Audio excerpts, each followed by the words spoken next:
Hello everyone, you're watching Let's Talk About Prepping. I'm Tyler, your host, and in this video, I'm going to do a response to Tony over at Palmetto Prepared and his 90 Days to Prepare thought experiment video.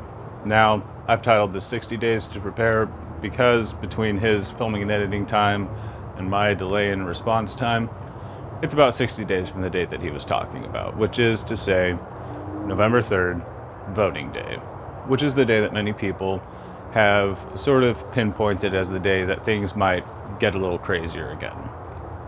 Now, I agree with that on YouTube in that things might go a little crazy on that day or any day between now and then.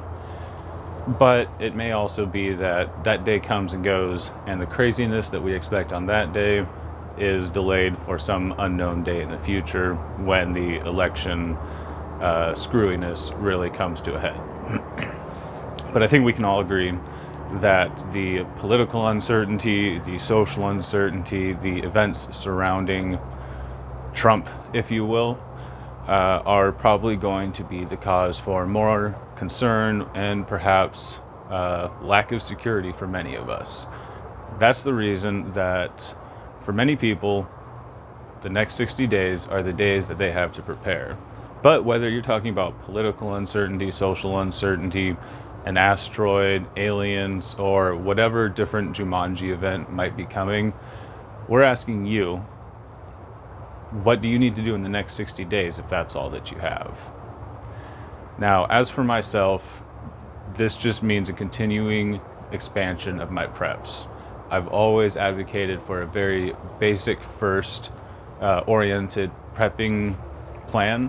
That is having your food, having your water, having your basic necessities like medicines and just life consumables expanded outwards so that you have plenty to last you for as long as possible. The whole idea has always been to increase personal independence, to be as self-reliable in as many ways as possible, so that if anything happens, no matter what it is, whether it's job loss, economic collapse, local violence, national civil war, whatever have you, whether it's just something happening to you or happening to everyone around you, you're as prepared as possible for that thing. And that base level of preparedness should have you as prepared as possible for as many things as possible. Being prepared for zombies has you prepared for civil war.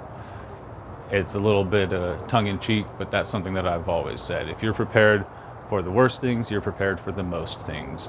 And I've never said that I'm prepared for an all-out zombie invasion or alien invasion, or that that's really what I'm preparing for.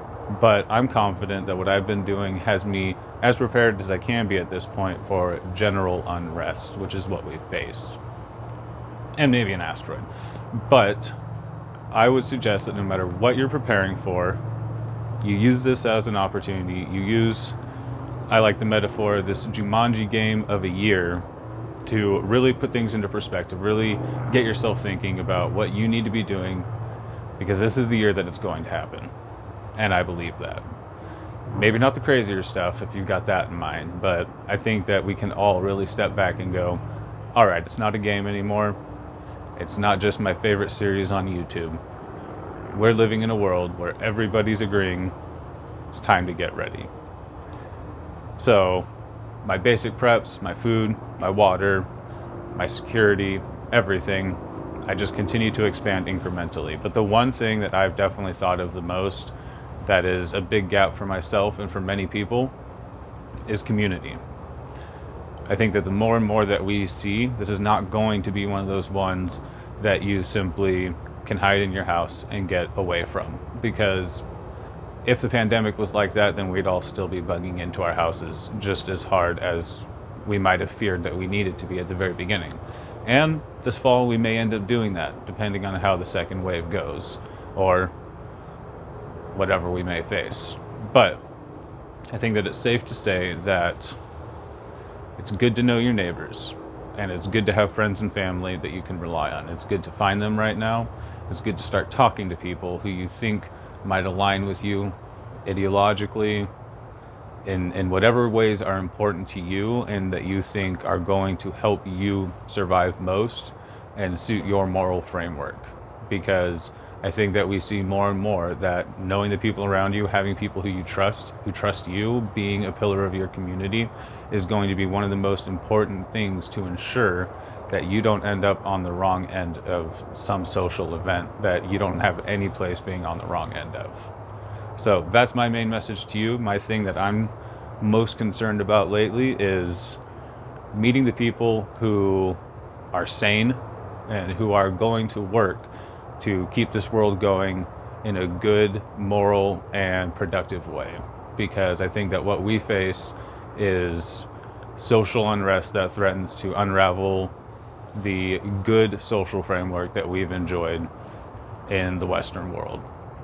So finding people who are going to help you in the ways that you can't help yourself, no matter what else you're doing to prepare, which should be everything in every different regular aspect of prepping. Finding those people and building those strong connections, building yourself as a person in the community that people respect and trust, so that when you talk, they will listen to you and not just ignore you because you're crazy. That is perhaps one of the most important things, and unfortunately most lacking things in the prepping community. So I'm urging you all to start making friends and start strengthening your friendships with people, because like I said, it's one of the things that a lot of preppers are lacking in. A lot of us just spend our days on YouTube, and that is the kind of thing that's going to get you targeted as an extremist, that's going to get you ostracized because of things that you can't prove about your personality because you don't have enough character witnesses. No matter what food, water, guns, whatever else you have, you're just a person alone in their home with their stuff, unless you have people who know you and who you know will be there for you when something needs done, or know that you will be there for them when something needs done. So I hope that that has helped you sort of re-envision how you're going to prepare for what's coming, whatever it may be, because no matter what else you have, the people who are going to show up and help you are much more than that. So hope that's something to think about. Hope you're all doing well. Everybody stay safe out there.